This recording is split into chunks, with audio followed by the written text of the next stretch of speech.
سچائی، دھوکہ اور کمزوری۔ ایک بادشاہ اپنے ایک نوجوان وزیر کے ساتھ باغ میں چہل قدمی کر رہا تھا۔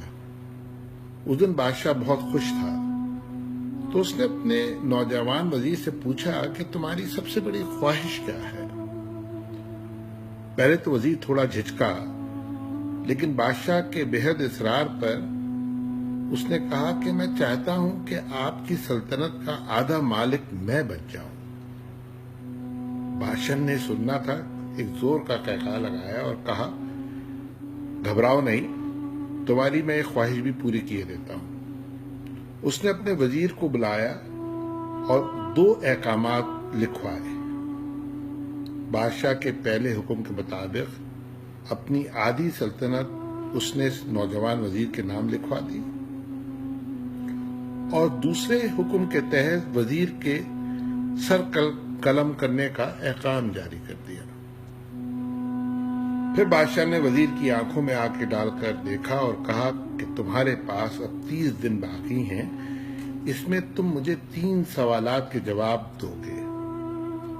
اگر تمہارے جوابات درست ہوئے تو آدھی سلطنت تمہاری، ورنہ تمہاری گردن ہماری۔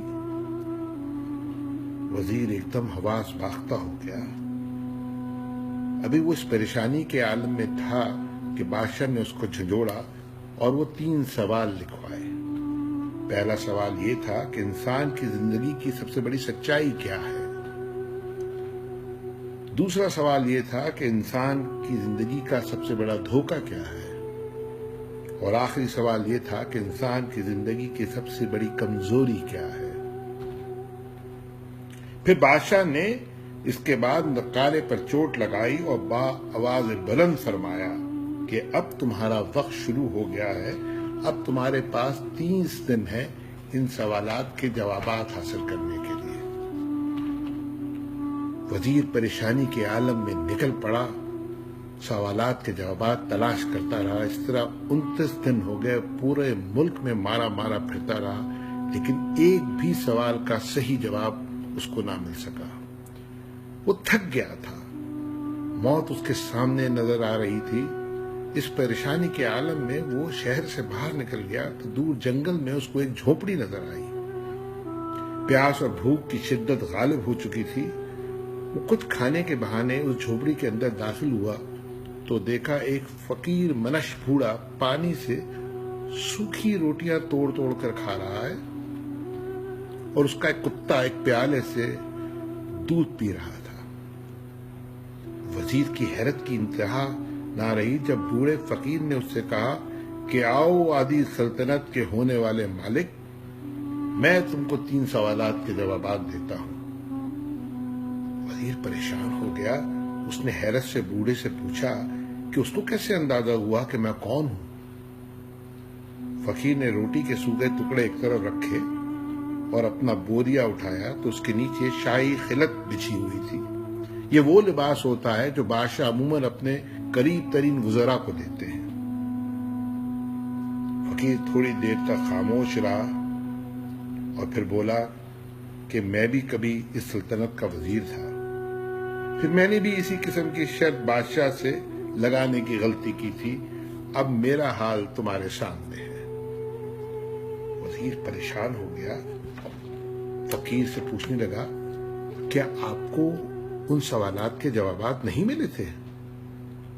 بوڑھا زور سے ہنسا، تھوڑی دیر تک ہنستا رہا اور اسے گھورتا رہا، اور پھر کہنا شروع کیا، میاں جواب تو مجھ کو مل گئے تھے، اور آدھی سلطنت کا پروانہ بھی، لیکن وہ پروانہ میں نے دریا برد کیا اور یہاں ایک جھوپڑی میں آ کر بیٹھ گیا۔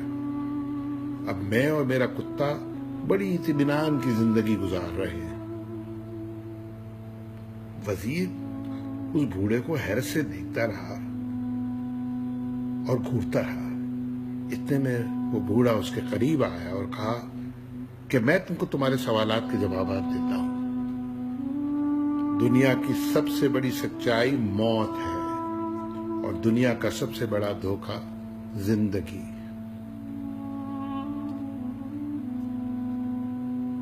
وزیر کی بے چینی بڑھنے لگی۔ بوڑھے نے کہا تم کو تیسرے سوال کا بھی جواب چاہیے؟ وزیر نے فوراً ہاں بھر لی۔ اس نے کہا لیکن اس کے لیے تمہیں قیمت ادا کرنی پڑے گی۔ وزیر فوراً تیار ہو گیا۔ بوڑھا تھوڑی دیر تک اس کو گھورتا رہا، پھر اٹھا اور کتے کا دودھ کا پیالہ اٹھایا، کہا کہ اگر تم یہ بچا ہوا دودھ پی لو تو میں تم کو تیسرے سوال کا جواب بھی دے دوں گا۔ وزیر نے پہلے تو نفرت سے کتے کا بچا ہوا دودھ کا پیالہ پینے سے انکار کیا، لیکن سامنے اس کو آدھی سلطنت کا لالچ نظر آ رہا تھا اور موت کا خوف طاری تھا اس پہ۔ اس نے جھٹ سے دودھ کا پیالہ لیا اور ایک ہی سانس میں سارا دودھ پی گیا۔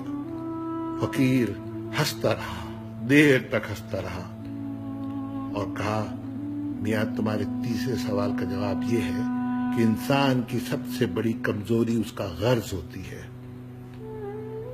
وہ اپنے غرض کی خاطر کتے کا جھوٹا بھی کھا سکتا ہے اور ذلت کی گہرائیوں میں گر جاتا ہے۔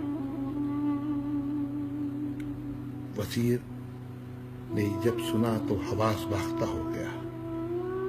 وہ جھوپڑی سے نکلا اور بادشاہ کے محل کی طرف چلنا شروع کر دیا۔ نہ تو اب اس کے دل میں موت کا خوف تھا، نہ سلطنت کا لالچ، لیکن ایک احساس شرمندگی تھا جو اس نے کتے کا بچا ہوا دودھ کا پیالہ پی لیا تھا۔ اب وہ بادشاہ کے بہت محل کے قریب پہنچ چکا تھا کہ اچانک اس کے سینے میں درد اٹھا اور وہ وہیں ڈھیر ہو گیا۔ ہمیں یہ یاد رکھنا چاہیے کہ موت ایک سچائی ہے۔ جو وقت لکھا ہے وہ آ کے رہے گا، اور زندگی ایک دھوکہ ہے، اور ہم اس دھوکے کے لیے، اس اچھی زندگی گزارنے کے لیے، اپنے غرض کو پورا کرنے کے لیے کیا کچھ کرتے ہیں کہ کیونکہ غرض ہماری سب سے بڑی کمزوری ہے۔ یہ ہمیں اتنا گرا دیتی ہے کہ ہم کتے سے بھی بدتر ہو جاتے ہیں۔ اللہ ہم سب کو دانائی عطا فرمائے، آمین۔